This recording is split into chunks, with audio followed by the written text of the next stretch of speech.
عبادت سمجھ کر جو عبادت کرتا ہے، سفیان ابن عیینہ کہتے ہیں جو عزت نہیں کرتا عبادت کی وہ عبادت کا حق ادا نہیں کرتا۔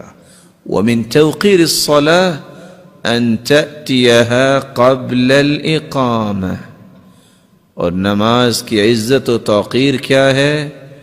تم اقامت سے پہلے آؤ، تم صف میں کھڑے نظر آؤ۔ صحابی کہتے ہیں اپنے بیٹے سے، ادرکت الصلاة معنا، تم نے نماز پڑھی ہمارے ساتھ؟ قال نعم، نماز پڑھی۔ قال ادرکت التکبیرۃ الاولی، تکبیر اولا تم نے پالی؟ قال لا، تکبیر اولا نہیں پا سکا۔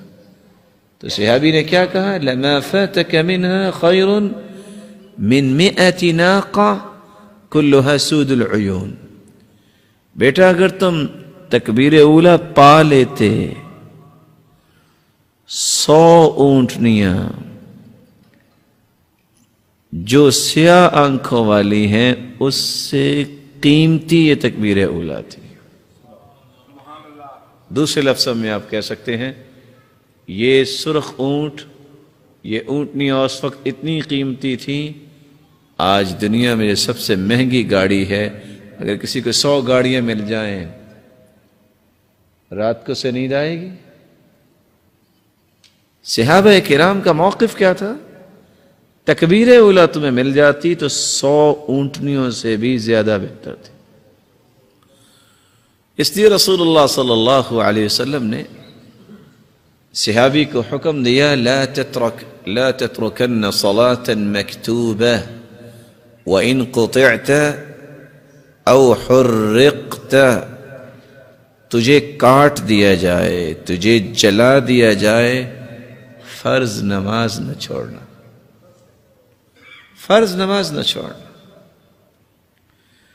اور رسول اللہ صلی اللہ علیہ وسلم نے عبداللہ ابن ام مکتوم رضی اللہ تعالی عنہ، نبی نے صحابی 6 عذر لے کر آئے یہ اجازت لینے کے لیے کہ میں مسجد میں نہ آؤں۔ صحیح مسلم کی روایت ہے جس میں 3 عذروں کا تذکرہ ہے۔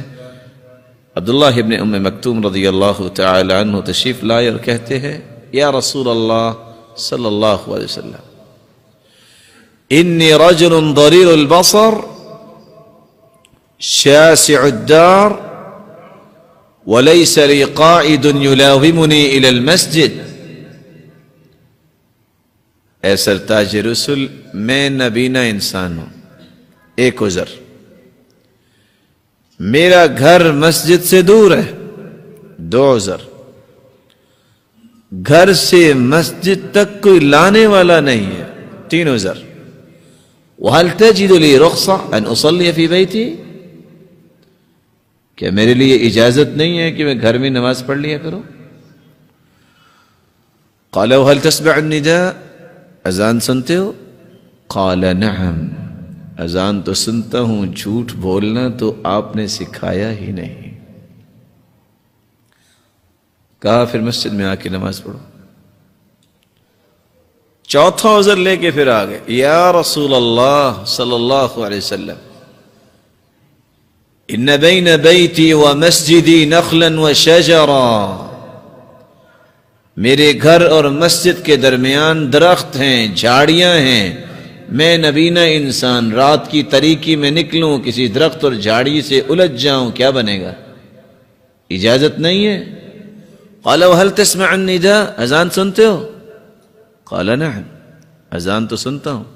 کہا مسجد میں آ کے نماز پڑھو۔ 5واں عذر لے کے پھر آئے، یا رسول اللہ صلی اللہ علیہ وسلم، ان المدینة کثیرۃ الہوام والسباع، مدینے کے اندر جانور ہیں، درندے ہیں، میں نبینا انسان ہوں، رات کو نکلوں کوئی جانور اپنا ذوق پورا کر لے، کوئی درندہ اپنا ذوق پورا کر لے تو میرا کیا بنے گا؟ قال وهل تسمع المؤذن في البيت الذي انت فيه، جس گھر میں رہتے ہو وہاں مؤذن کی آواز پہنچتی ہے؟ قال نعم، کیوں نہیں؟ فرمایا پھر مسجد میں آ کے نماز پڑھو۔ چھٹا عذر لے کے پھر آ گئے اور آ کے کھڑے ہو گئے اور کیا کہتے ہیں؟ یا رسول اللہ صلی اللہ علیہ وسلم انا کما ترانی، آپ مجھے دیکھ رہے ہیں، قد ذهب بصری، میری آنکھوں کی بینائی جا چکی ہے، ورق عظمی وجبر سنی، میں بوڑھا بھی ہو چکا ہوں، اب تو میری ہڈیاں بھی باریک ہو گئی ہیں، اب بھی نہیں کہ میں گھر میں نماز پڑھ لیا کروں۔ قال وهل تسمع حي على الصلاة حي على الفلاح، آواز سنتے ہو کہ آؤ نماز کی طرف اور کامیابی کی طرف۔ آج اخبار میں چھوٹا سا ایڈ آ جائے نا کہ کل فلان جگہ پہ یہ ڈسٹریبیوٹ ہوگا، سب پہنچ جائیں گے، اور 5 وقت مؤذن کیا کہتا ہے؟ حی علی الفلاح، آجو کامیابی کی طرف، کوئی سنتا ہی نہیں۔ کہاں آواز تو آتی ہے، قال فہیہ اللہ، تو پھر مسجد میں آ کے نماز پڑھو۔ 6 عذر نبینے ہیں، گھر مسجد سے دور، لانے والا کوئی نہیں، راستے میں گھر اور مسجد کے درمیان جھاڑیوں اور درخت، درندے اور جانور، اور چھٹی بات بوڑھے ہو گئے۔ دیانتداری سے سوچئے، جس کو اللہ نے آنکھوں کی نعمت بھی دی، جگہ جگہ پہ مسجدیں اور 10 نعمتیں، کل قیامت کو 7واں عذر کون سا اللہ کے سامنے پیش کر کے اپنی جان چھڑائے گا، اور پھر بھی وہ نماز پڑھنے نہیں آتا۔ جو لوگ نماز پڑھنے مسجد میں آتے ہیں، ہم ان سے گزارش کرتے ہیں نماز وہ پڑھو جو قبول ہو جائے، اور نماز قبول وہ ہوگی جو سنت کے مطابق ہوگی، جو رسول اللہ صلی اللہ علیہ وسلم نے پڑھی۔ صلو کما رأیتمونی اصلی، صحیح بخاری کی روایت ہے، نماز اس طرح پڑھو جس طرح مجھے پڑھتے دیکھا ہے۔ اور صحیح بخاری کی روایت ہے، کان اذا قام الى الصلاة کبر، جب نماز کے لیے اللہ اکبر، اللہ کے رسول صلی اللہ علیہ وسلم کھڑا ہونا چاہتے تو کہتے اللہ اکبر، ورفع یدیہ حذو منکبیہ، اور اپنے دونوں مبارک ہاتھوں کو اپنے کندھوں کے برابر لے آتے۔ وَإِذَا كَبَّرَ لِلرُّكُوعِ، جب رکوع کے لیے اللہ اکبر کہتے، رفع یدیہ حذو منکبیہ، اپنے دونوں ہاتھوں کو کندھوں کے برابر لے جاتے۔ وَإِذَا رَفَعَ رَأْسَهُ مِنَ الرُّكُوعِ، جب رکوع سے اپنا سر مبارک اٹھانا چاہتے، رفع یدیہ حذو منکبیہ، دونوں ہاتھوں کو کندھوں کے برابر لے جاتے۔ وَإِذَا قَامَ مِنَ الرَّكْعَتَيْنِ، جب 2 رکعتوں کے بعد تیسری رکعت کے لیے اپنا سر مبارک اٹھاتے تو کیا کرتے؟ رفع یدیہ حذو منکبیہ، اپنے دونوں ہاتھوں کو کندھوں کے برابر لے جاتے۔ اور پہلی مرتبہ جب وہ اللہ اکبر کہتے، ثم یشد بہما علی صدری، اپنے دونوں ہاتھوں کو صدری، کس پہ باندھتے؟ صدر کس کو کہتے ہیں؟ آپ عربی پڑھے ہوئے ہیں سب لوگ، اتنا کامن لفظ ہے۔ صدر کس کو کہتے ہیں؟ سینے کو۔ اور سینہ کہاں ہے؟ ہاتھ کے اشارے سے اس کو بیان بھی تو کیا جا سکتا ہے نا۔ سینہ کس کو کہتے ہیں؟ آج کل تو کہ خاصے ملٹی پرپز آگے ہیں، ہو سکتا ہے کہ کوئی کسی کا سینہ نیچے بھی چلا گیا ہو سکتا ہے نا۔ ایک شخص زندگی نماز پڑھتا ہے، اس نے رسول اللہ صلی اللہ علیہ وسلم کے طریقے کے مطابق نماز نہیں پڑھی۔ اور سلسلہ صحیحہ کی روایت غور سے سنیے گا، ان الرجل لیصلی 60 سنہ، ایک انسان 60 سال نماز پڑھتا ہے۔ اس کا مطلب یہ نکلا، اٹ مینز کہ اس کی عمر 70 سال ہے، کیونکہ 10 سال کی عمر میں اس نے نماز پہ مار کھانی ہے نا اگر نہیں پڑھتا تو۔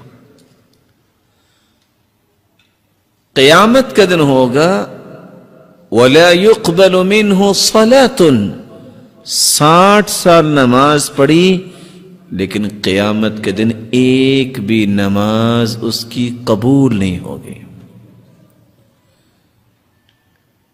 بڑی خوفناک بات ہے. کیا ہو گیا؟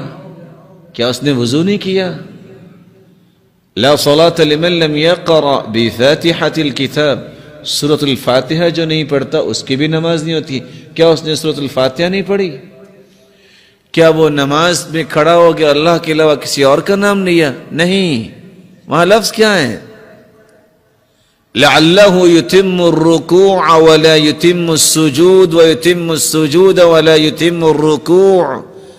شاید کہ اس نے رکوع صحیح کیا، سجدہ صحیح نہیں کیا. سجدہ صحیح کیا تو رکوع صحیح نہیں کیا. کیا بنے گا اس انسان کا؟ رسول اللہ صلی اللہ علیہ وسلم کے طریقے کے مطابق نہیں. اگر 210 روایتیں ایک چیز پہ آ جائیں کہ اللہ کے رسول صلی اللہ علیہ وسلم نے اپنے دونوں ہاتھوں کو کندھوں کے برابر اٹھایا، پھر رسول اللہ صلی اللہ علیہ وسلم نے ہاتھ کہاں باندھے، ایک ایمان قبول کرنے والا شخص جب یہ طریقہ اختیار نہیں کرتا تو پھر نماز کس کے لیے پڑھ رہا ہے؟ وہ آخر کس کے لیے؟ اس رب نے تو قبول کرنی ہے وہ نماز جو اپنے پیغمبر کو سکھائی. اس لیے جو مسجد میں آ جائے ان سے ہم گزارش کرتے ہیں کہ وہ سنت کے مطابق نماز پڑھیں.